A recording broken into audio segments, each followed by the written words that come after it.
Heyo, Jay is here with part 3 of the MX4SIO SD mod for your PlayStation 2. So if you are new to modding your PS2, please check out the first and second part and head back to this video. This MX4SIO method is my new favorite go-to when running backups and apps on this awesome popular retro console, and which at the time dominated the market. In part 2, I'll reviewing the features and utilizing the free Mcboot features. In this mod pack, this is available in the link below. I did state that it is possible to run PlayStation 1 games. To have your collection of your PlayStation 1 and PlayStation 2 titles running on original hardware that is easy accessible with the convenience of it all coming out for a more modern connection like a HDMI, I find pretty fascinating on a retro system, really making this mod kit complete in a way. But when it comes to a hard modded or a soft modded PlayStation 2, I find that PlayStation 1 games a bit of a pain to try and work with, but we can get this up and running thanks to the modders out there. And at the end of this video, perhaps you can let me know if it's worth doing this process anyway. But first, let's show you how to get PlayStation 1 games up and running with this mod pack.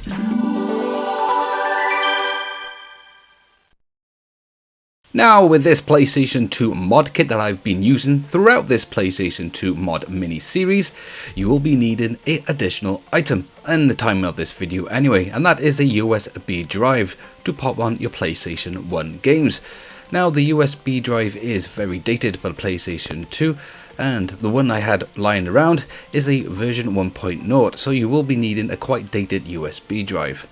So don't go wasting your money on a version 2.0 or a faster 3.0 drive. But it has been confirmed that I can work with a drive that is up to 2 terabytes of storage and needs to be formatted into FAT32. If you do own the original PlayStation 2 FAT model, it is more recommended to utilize the SATA hard drive expansion bay for better compatibility and quicker load times. For the slim model that I am using, for example, in this video, it is better to use the file server connection method, utilizing better compatibility, be that with connecting a PC or a Raspberry Pi, where you can tell OPL to locate your PlayStation 1 games that way. The server method is personally not my favorite, but I will be creating a video on how to do this and create this yourself.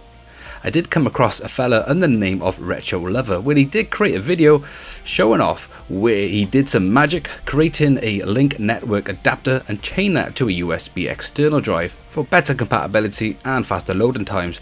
A link to this video is below if you wish to check that out, but that method is personally not for me. So let's get into step 1 on setting this all up. First, we need to prep that USB drive to a FAT32, where you'll find the software is found on the SD card that comes with this mod pack. You will then find it located in the for PC use folder. As my drive is already lower than 32 gigabytes, mine is already formatted to FAT32, but if you have a bigger storage that is over that amount, then this formatter program will do the job. Just make sure that you have selected the right USB drive that's connected to your PC and then click start. Next step then is to copy the folders from the SD card that are shown on the right hand side and drag them over to the root of the USB drive. I then created a CD and CHT folder, all in caps on the USB drive, as I previously had files on there that would just take a long time to transfer, so just creating new ones was a quicker job. When that is done, you simply just transfer your PlayStation 1 games over to the folder POPS, in which they will have to be formatted into a VCD file. To convert your ISOs or your bin/Q files to this correct format for your PlayStation 2 to read, you will then find again in the PC use folder that is found on the SD card to convert your files. Here are 2 types of programs which I find are very useful, and if one didn't work, then I would just use the other one to get the job done. The PSX VCD program is developed by someone under the name of English 1989, found at the PSX Place website, so big thanks for creating this. With this program, you can then convert a batch of your backups to VCD format, in which of course has to be a compatible type to get this done. Once you have installed this program, you then select add files, locate your backups, and then select the Q file. It is then automatically then selected with the VCD, and then click convert. You then find your converted file found in the same folder as your backup ROM in a separate folder then called POPS. Then you just simply drag that content over to the POPS folder onto the USB drive.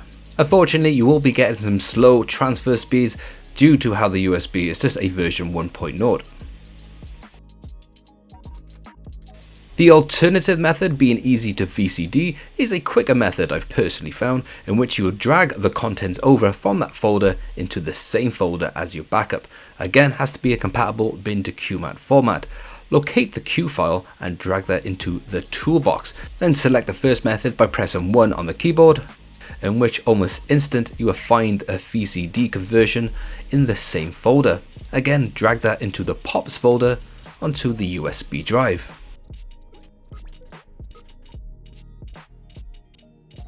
The next step is, with your USB still connected to your PC and the SD card slotted in, locate the For PC folder yet again, and let's open up the OPL Manager. You may have to tell this program to locate the right drive. Now for my instance, the POPs section is already selected and my titles have popped up. Now we're just after some artwork to show up on our games list. So to scrape this, simply select the batch action for all and select all selectable images. That's what I just do, tick all selections and then click start, and we're done. Now personally, in my experience, if the title is not named correctly, this will still not show up on your game list. So to fix this, I simply had to copy the ID information section, as you can see by here, which for this game is SLUS_004.02. I simply copy that information and then head back to my POPs folder located on my USB drive, locate that game and paste this information at the beginning of that title. You will then have to put a full stop after this, and then the title will carry on straight away. Then this is what fixed this game to show up on my games menu on the PlayStation 2. Now I am sure that there must be alternative ways just to get the correct naming, but this is what worked for me. For this next tip and setup part of this video, this may not be for everyone, but if you're anything like me and enjoy your PlayStation 2 on a HD screen, and you like your PlayStation 2 games to be shown in 480p when possible, you have to change your video settings on the system configuration and select it back to the RGB mode. This is because the PlayStation 1 games cannot be shown in that alternative color mode, unfortunately.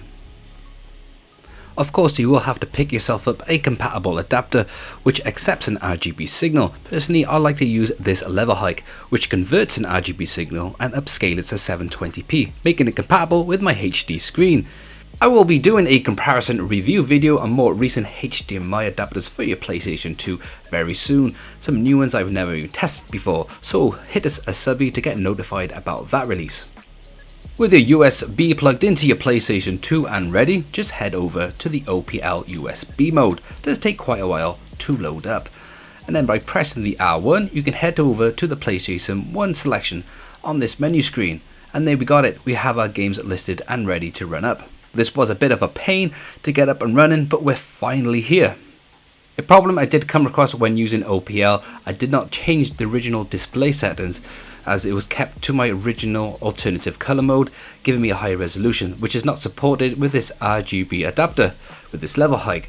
So just to keep that in mind when you are using this RGB mode, make sure that the settings in the OPL is set to a standard 480i or 560i resolution, otherwise you'll just get a blank screen. Before I go and show you how the finalized experience of playing PlayStation 1 games is like, a company called Magtame got in touch with me to include one of their products in one of my videos. This is the magnetic charging data cable. It does stick to stuff.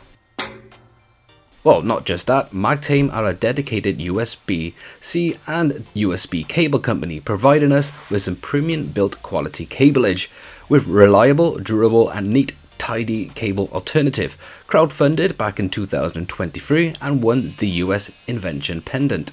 This is the 240 watt ultra fast charging USB-C to C charging cable that comes with a 3 rattle bag.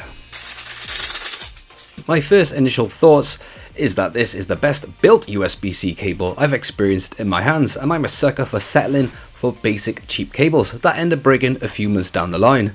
This tailored cable is wrapped by soft magnets, regularly allowing you to coil it swiftly and securely, with a soft felt cotton feel to ensure its toughness, but yet be flexible.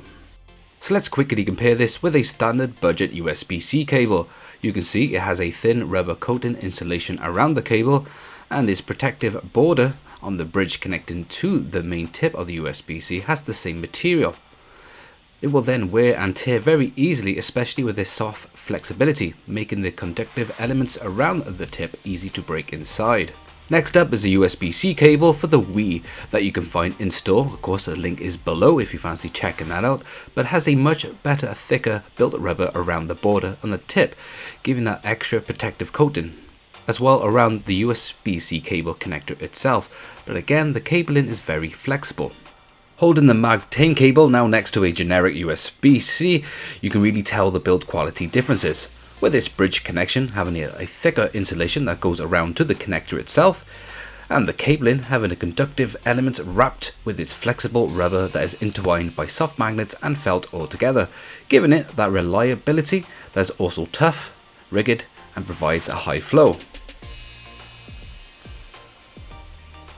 So you can get your USB power setup from looking like this over to something like this. Now back to the end results of running PlayStation 1 games. I found to be a mixed bag of an experience. Load times were fine, very manageable.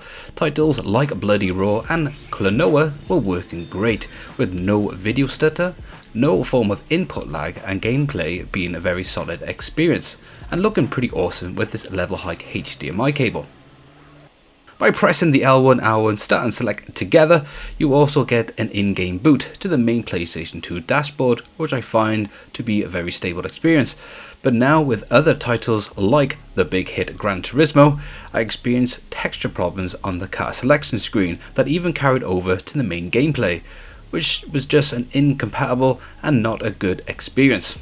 Tekken 3, of course, is a pretty awesome game for the PlayStation 1, did not manage to boot up at all, but then I remember looking back at the compatibility list that was created by KR Hexken back in 2019, which you will also find a link to this compatibility list in the description box below. It does state that it can run Tekken 3 but the PAL version, so I transferred that over to the USB and boom, we got it all up and running.